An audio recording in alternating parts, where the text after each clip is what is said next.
Going for breakfast in Greg's. Weather, blue skies, cloud, but it ain't gonna last. 50mm of rain.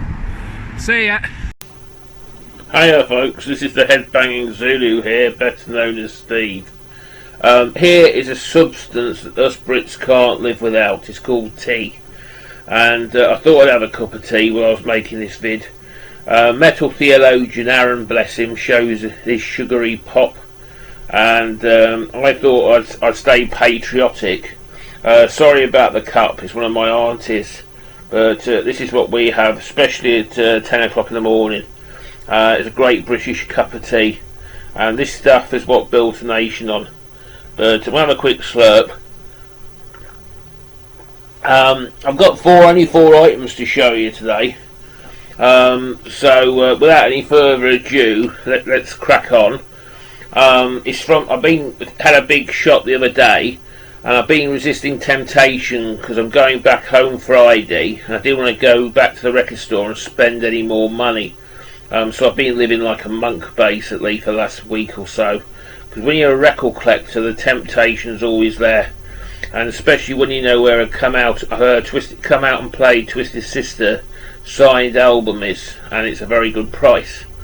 So I let somebody else have it, and so I've been sort of really working hard on just staying at home and minding my business, you know what I mean. Otherwise, I mean, this thing's, I don't care what anyone says, this hobby of ours is an addiction. I am hooked on it, and everybody says to me, and I always tell them, I wish when I was a kid I got hooked on something like crack cocaine or heroin, because believe you me, it's a lot cheaper than record collecting. I'm lucky at the moment because I'm one of these people who's very strict and sets a budget and sticks to it.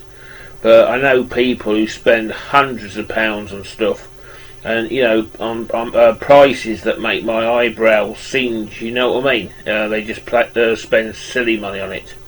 But the first thing I picked up, we're having a Birmingham feel today, and that's that little tin Magnum. That's one of their single off an album, something, I forgot what it was now. It's something LA. Someone will correct me, they'll know, hit me up in the comments. But I can't remember the full title of the album, but I'm sure it's something LA. But that's one of the singles off it. I believe it's one of them, they did an acoustic version of it, and there was quite a few versions of it as well. But all you get is a CD inside a tin, and with a bit of foam backing on, and that's all you're going to get. It's a nice little piece. It's obviously limited. It was written by Tony Clarkin, and my Heartbroken Busted it was called. And I've seen quite a few of these in record fairs, but I've never actually owned one, so I do now. Also in England, these little tins, they put CDs in, remind me of Cough Sweet and sweet tins, you know, you used to put in your glove compartment in a long journey when you've been in a car. Also you can put boot polish, but they're a bit big for that. But that's what these tins remind me of. But yeah, that was the first thing I got. The next thing is going on to Magnum as well, is I bought one of their albums. I haven't got this record, or I think I might have, I'm 99% sure. But if you're really observant, can you see it? It's signed by the great man himself, Tony Clarkson, in faded blue biro. That is very appealing to me for a £5, so that's the reason why I picked it up. It's probably genuinely signed as well, because a lot of these records are done in black marker pen, and unless I actually get them signed myself, I treat them as fakes, counterfeit. A lot of the stars now are coming out and saying they've never signed them. Also, for the fact, when you make t-shirts like I do, all you have to do is swap the blade for a pen, which you could buy for £1. Scan somebody's signature into my laptop, and I can reproduce it on an album cover in about 10 minutes flat. I must stress, I would never ever do it, but I'm just illustrating to you how easy it is to forge a signature on a vinyl album. But I'm pretty sure this is genuine, but for a £5 I would have picked it up anyway. but that's my first one, a Magnum, the 11th Hour. It's got a killer cover on as well. I saw on Jet Records, that's Dale Arden's label. That was Sharon Osbourne's father for the uneducated. But that's it there. I'll just give you a little peek of it. It's in really good condition as well. I got all this stuff from a Reading record shop. I'll give them a plug.